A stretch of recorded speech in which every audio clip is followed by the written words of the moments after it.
Hello, dear friends. Welcome to our online weekly webinar with specialist of IVMED clinic. So today we have a special topic. We have a special topic today, and our topic is pronuclear transfer as alternative to egg donation. We decided to choose this topic because a lot of patients ask us about that, and it's quite a special procedure, and not every embryology laboratory can do that.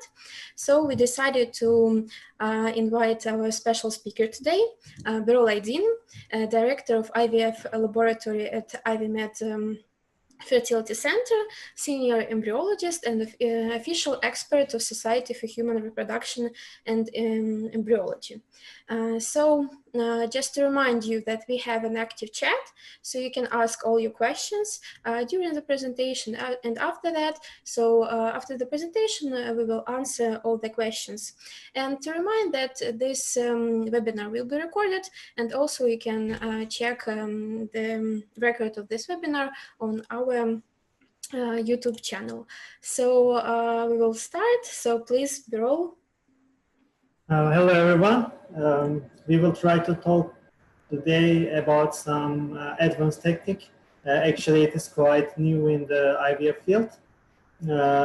And it is not just additional techniques, it is totally new IVF process and from the beginning.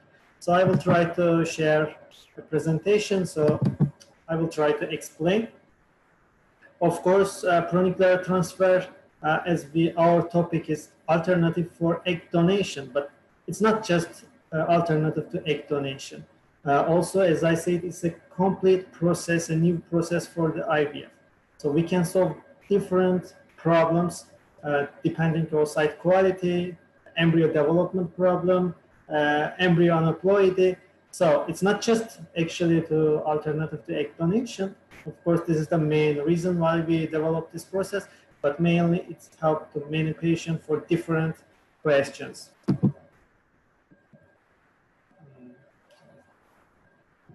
Okay. So of course, why we try to build such technology, first let me try to explain. Because when aging is increasing, and especially for women, of course, quality of oocytes and quality of follicular level is decreased as well. So then we cannot find enough energy inside of oocyte to feed oocyte till from the fertilization till blastocyst stage. So we need more energy and of course better cytoplasmic activity and mitochondrial quality. So what is the main question for the mitochondria in the oocyte? So of course the oocyte has the largest number of mitochondria and mitochondrial DNA copies per cell. And these are significantly more than all other cell types. So that's why mitochondria is the critical point for the energy requirements. The mitochondria and the oocyte have two major roles. First is, of course, is trying metabolic regulation in the oocyte, and second, of course, is mitochondrial DNA is making for future developing offspring. So during the follicle recruitments, mitochondrial mass increased from 6,000 mitochondrial DNA to 200,000 copies. So that means for each copies may have some mutation or deletion, and this of course directly affect quality of embryo and embryo development. So if we talk about fully grown human oocyte, of course mitochondria has very critical roles, because mitochondria is responsible for the energy source and of course immaturity of the egg, which we have often to see for high age women. We have many immature eggs. Even if we get several follicles, mostly we get very low quality of oocyte or immature oocyte. So this is the reason, because of mitochondrial activity is low. So after the fertilization, oocyte mitochondria has kind of structural change, and of course this can affect the somatic quality on the blastocyst formation. So oocyte mitochondria need really good potential for the early embryonic development. This is the first reason. And second reason, as we are calling glycolysis, which need for the maturation of the oocyte, while we have maturation problem for the most of the patient. That's why oocyte is not getting fertilization process. So we mostly cancel the cycle. That is the main reason, because of mitochondrial DNA support is not enough. And second station, so we have cleavage embryos, but embryos are not going to blastocyst because still we have a lot of mitochondrial DNA mutation and deletion. That's why there is no blastocyst, or even if we have blastocyst, it's a very low quality of blastocyst. So if we talk about egg quality, of course, that egg quality depends of cytoplasmic activity, depends of quality of polar body as carrying up all DNA process, and perivitellin space, which is making balance between oocyte wall and cytoplasmic activity, which is exactly protecting the oocyte, and cytoplasmic activity, which is carrying up mitochondrial DNA and all other organelles, which is giving energy support to oocyte. So what is the main solution if we have low oocyte quality? Of course, this donation, egg donation is the easy solution always, but of course, still every patient have right to carry up their genetic potential, their genetic material. So that's why we need to create an additional advanced technology which can be alternative to egg donation. So why egg quality can be poor?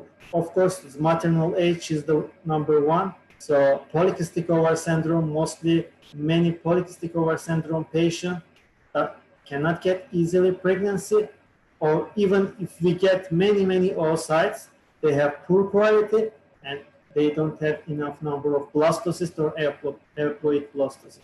So ovarian reserve, of course, if ovarian reserve is dropped, so mostly quality of oocyte as well. So genetic factors, this is one of the important.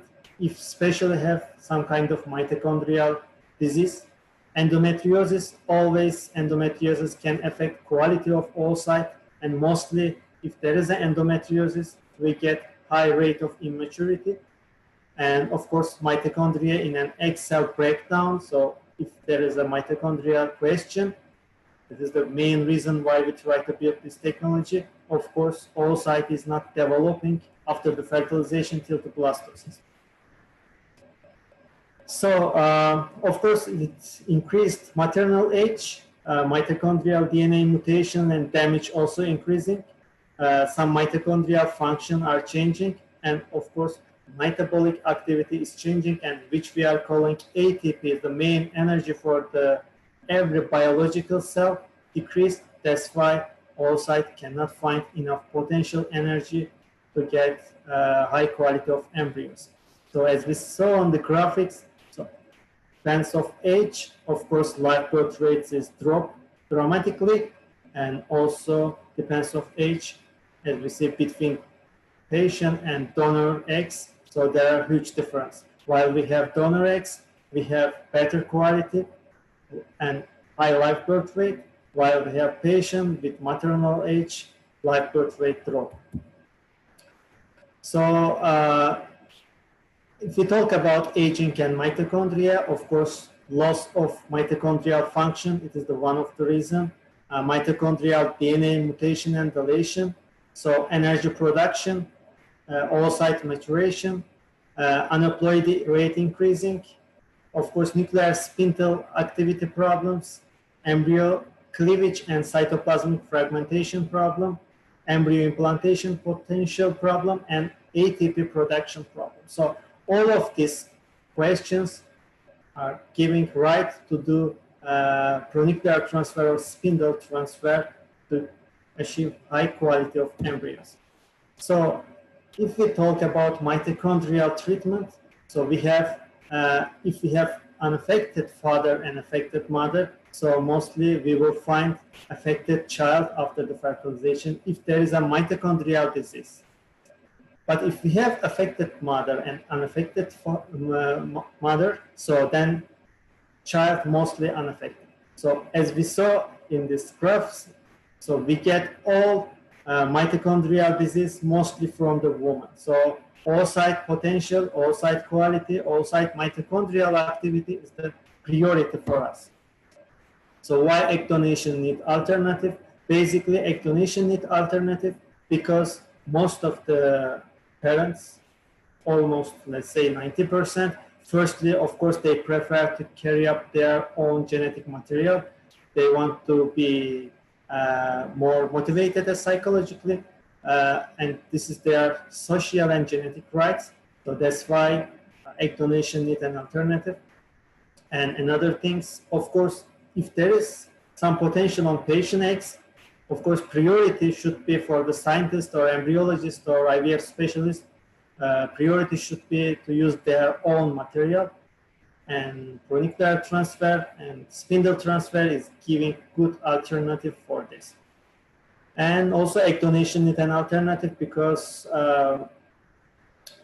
after the pregnancy there are psychological process also, and for most of the couple, most of the women, to know that they are carrying up their own material is much more motivated as well. So there are two alternatives for the egg donation: spindle transfer and nuclear transfer. Now we will try to quickly talk about both.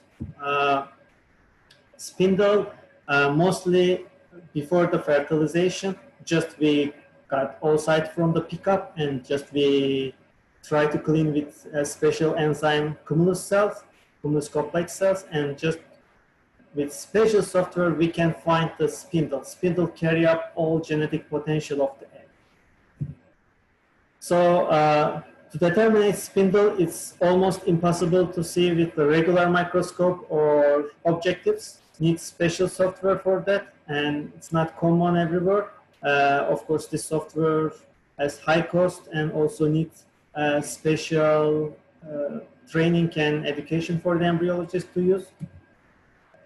So if we talk about spindle transfer, the replacement of the entire cytoplasm of poor quality of egg. So we have eggs with poor quality from the patient, and from other side we have high quality eggs with cytoplasmic activity and good quality of spindle from the donor eggs. So basically what we are doing, we just switch spindles between donor eggs and patient eggs. So patient has, in this case, their own genetic material inside of high quality of cytoplasmic activity and high energy potential of donor eggs. So it means these donor eggs actually carrying up patient genetic material has big potential for the embryo development.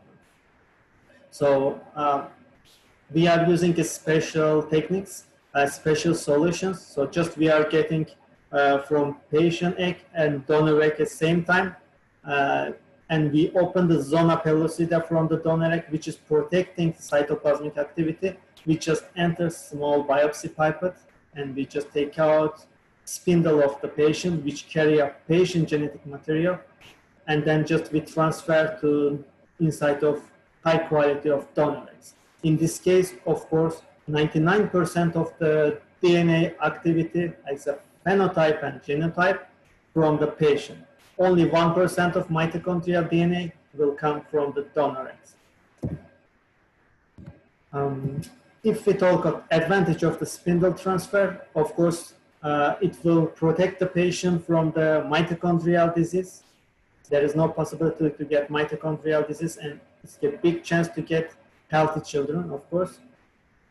And the study suggests mitochondrial donation could prevent more than 12,400 women in USA, because it's most popular in USA, from transmitting of mitochondrial disease. So that means at least 770 babies could be saved from this disease annually. This number could be increased in Europe and Asia as well, because there are not enough publications for that. Material spindle transfer has been tested on human eggs, and method led to development of the blastocyst, of course, and we have high quality of blastocyst and airploid embryology. Of course, there's less mechanical and morphological damage during the spindle transfer. What about pronuclear transfer, which I prefer more than spindle transfer actually, because there are different kind of advantage. So firstly, while we have spindle transfer, still we don't have fertilized egg. So still after the spindle transfer, we should fertilize this egg and we should wait still fertilization. But for pronuclear transfer, we already have fertilized oocyte. So basically we have fertilized oocyte with patient oocyte and sperm, and from other side we have fertilized oocyte, donor oocyte from patient sperm. So basically we just exchange pronuclears which carry up intended parents genetic material. We just transfer them inside of the donor eggs. So we give them big potential of the energy and mitochondrial activity. In this case, again, 99% of the DNA is coming from the intended parents, and only 1% of mitochondrial DNA is coming from donor. So it's basically same situation what we do for the spindle transfer. We just open with the secure laser, the zona pellucida. We just receive pronuclears and we transfer inside of high quality of donor eggs, and we follow embryo development. So advantage of the pronuclear transfer, of course, as I said, there is no risk for fertilization because our eggs already fertilized and we do the transfer between zygotes. According to our statistic, better blastocyst outcome from the pronuclear transfer than spindle transfer. Of course, as spindle transfer, it also helps to get healthy children from the mitochondrial disease. Of course, technique and mechanical micromanipulation request high experience because this is traumatic method. So if there is a non-experienced person, so it can get degenerate embryos or oocyte. So it is just a quick video. I will try to show how we are aspirating pronuclears. This is intended parents, like from patient pronuclears. We just carefully remove from the patient eggs and we just transfer to donor eggs. Actually, it seems traumatic, but we have to understand, of course, oocyte is a like egg oocyte or biological material is a like an organism. So they are also strong and they can recover themselves back. If we use technique like under experience and high quality, oocyte will not get damaged. So after this removing, after 1 or 2 hours, oocyte will come back as compact position. So if we talk about result of our experience, so what we did, we make a different group of IVF programs. So and we check the IVF outcome. So first group was IVF program to study the feasibility of the pronuclear transfer to prevent mitochondrial DNA disease transmission from mother and child. So first group, we just use only who has mitochondrial disease. Second group, we get only cytoplasmic activity problem. Third group, who has really low airploid blastocyst rate after NGS or PGT. And last group, who has high H factor. So in the first group, we got 18 patients with low ovarian reserve, so who has minimum 2 dominant follicles, age up to 35. Second group, 15 patients with low blastocyst rate, like IVF history before, and high aneuploid blastocyst rate during the previous cycle. There is no age limitation. Group 3, 16 patients with unexplained infertility up to 4 IVF trial with stimulation. There is no age limitation as well in this group. And group 4, 6 patients with mitochondrial disease. Also, there is no age limitation in this group. So, if we check about pronuclear transfer, which we use oocyte and ICSI, so as we saw 80 oocytes, so we got 76 embryos and fertilization. 168 from second group, 166 third group 204 and 196 are almost up to 95% of fertilization rate after the manipulation, micromanipulation. So that means system is and technique is secure for the oocyte quality and that there is no damage.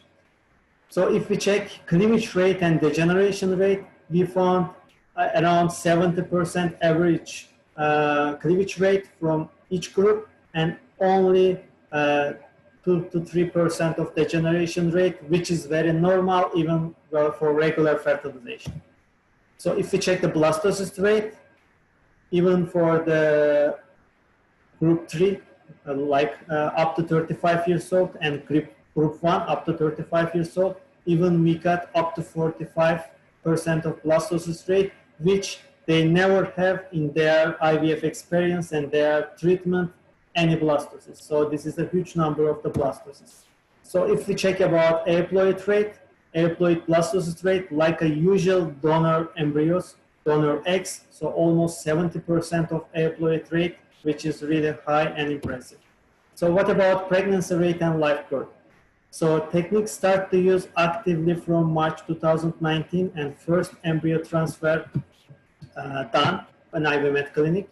Number of embryo transfer are limited because of endometrial factors and some personal reason. Patient try to postpone to transfer or someone trying to make a pool and to get more embryos. Number of embryo transfers are 24 patients after the Pronuclear transfer. Number of the ongoing pregnancy are 11. So already that means 50% of the patient get pregnant after this Pronuclear transfer. 2 patients lost the pregnancy, 5 weeks and 7 weeks. So 3 patients already have live birth in China and 2 patients in Ukraine already has healthy and 3 parents confirmed baby. So we are working on the publication, scientific publication process.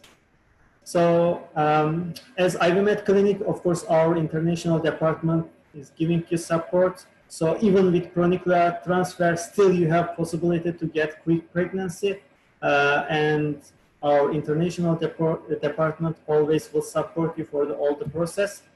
So IVMED clinic and our team, embryology team, always will give you scientific advice and support as well as from online or from email or from quick calls or if you visit our clinic. So this is our team. All of them is working on the project from the international department to IVF specialist and embryology laboratory. So thank you very much for your time and I'm ready to get your questions. Thank you, Birol, for your presentation. I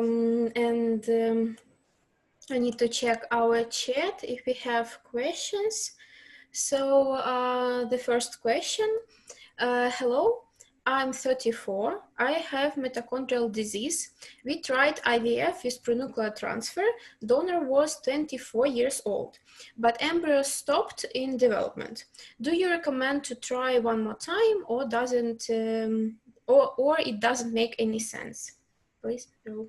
Okay, so exactly Pronuclear transfer is not like we can get immediate response. Of course, they need to try more because it's not only about mitochondrial disease or about cytoplasmic activity. Sometimes we just don't get high quality of pronuclears from the patient. So if pronuclears still have genetic damage, so this embryo will not develop. This embryo didn't develop from the donors, what they did, because they had in this cycle some genetic disease on the pronuclears. But that means not next cycle again they will have this.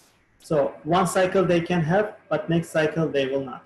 So mostly for such situation, I suggest to make pool, at least to get 5-6 embryos to increase the chance. So different stimulation to get 2-3 eggs each stimulation and to collect them. So it is still possible even we can work on the frozen fertilized egg.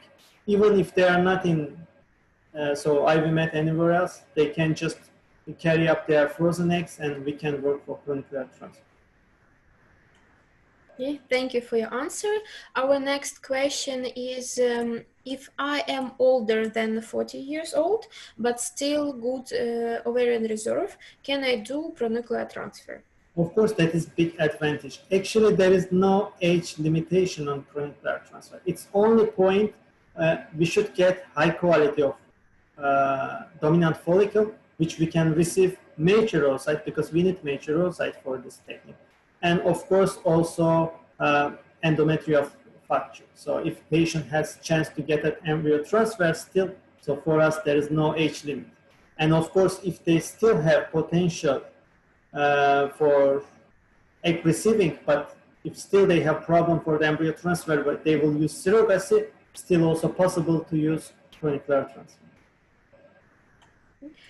Thank you.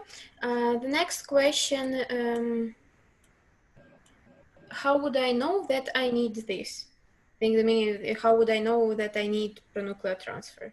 Okay, of course, for that we need IVF history. So we are trying to check their history, patient history, at least if they have several trials, so without reason embryo stop the development, or there is no any blastocyst, or always after PGD they are getting aneuploidy, they cannot find embryo for transfer. So in this case, pronuclear transfer is helping. Of course, we cannot suggest the pronuclear transfer if they don't have any history which they can give us. But of course, if they have high maternal age or if they have some genetic story in their family, so this is another option which we can talk about. But we need to get some data from their IVF histories. Thank you.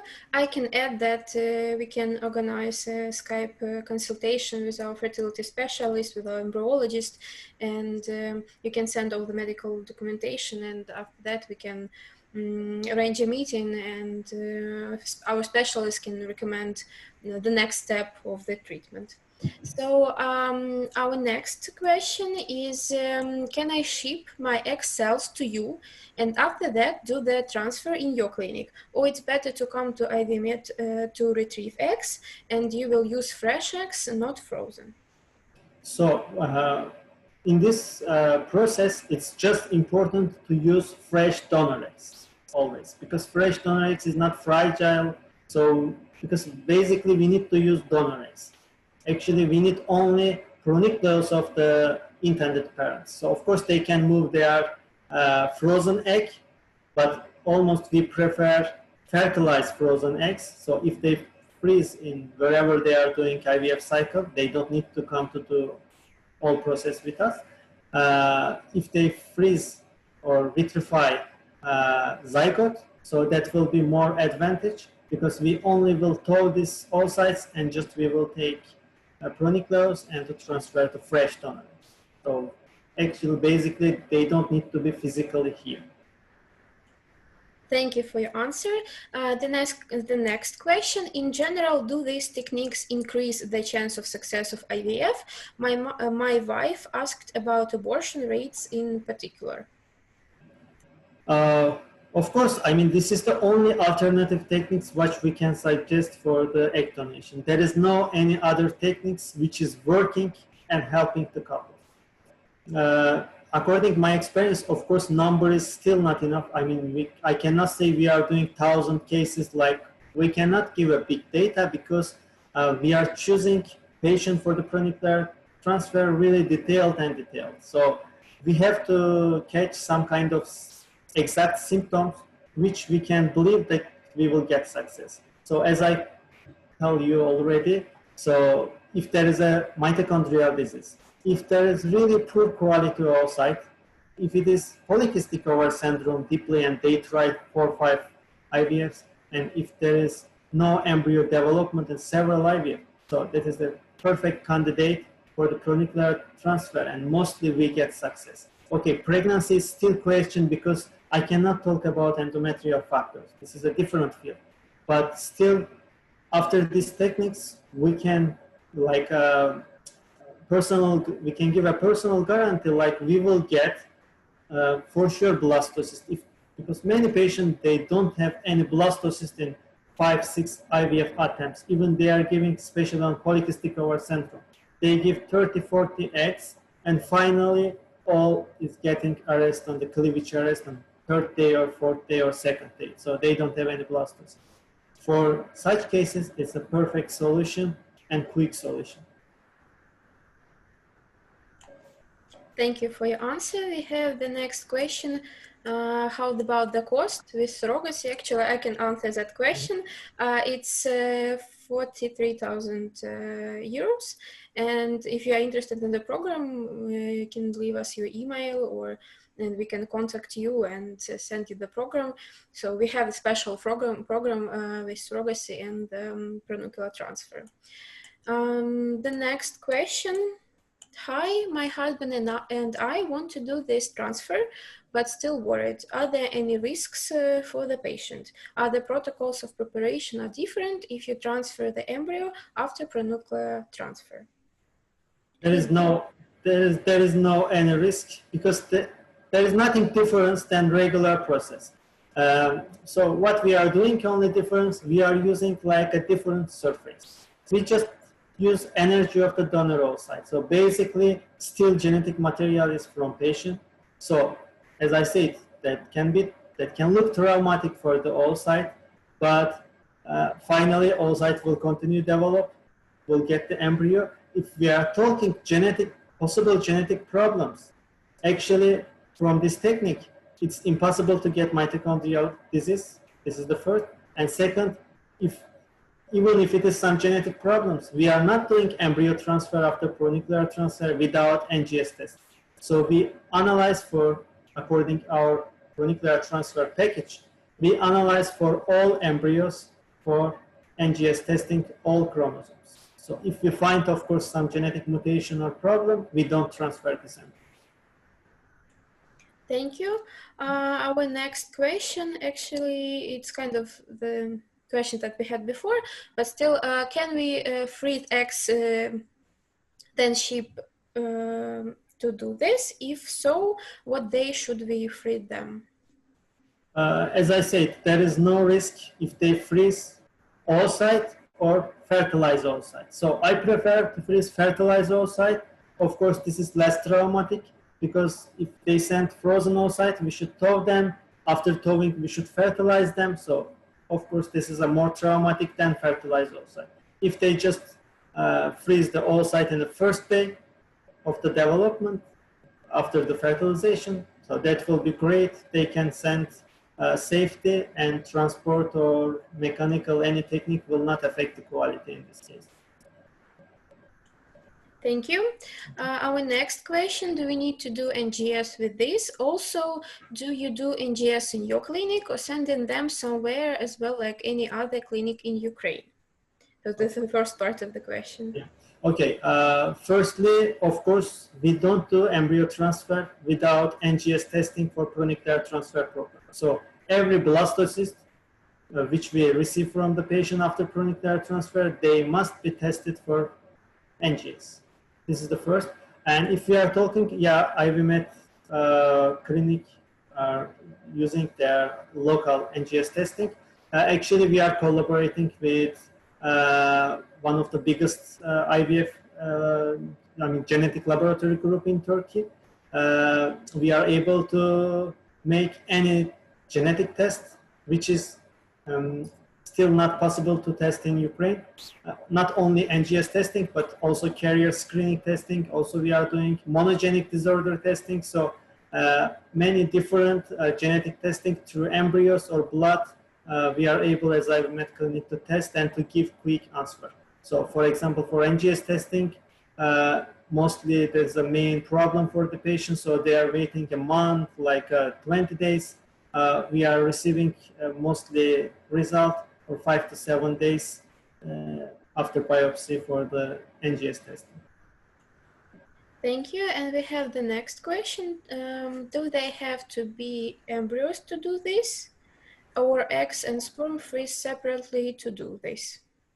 This, I think. No, of course, that from embryo we cannot get nucleus. So that's first way. They can send oocyte, frozen oocyte and frozen sperm, so we can thaw and fertilize them here in IVMED.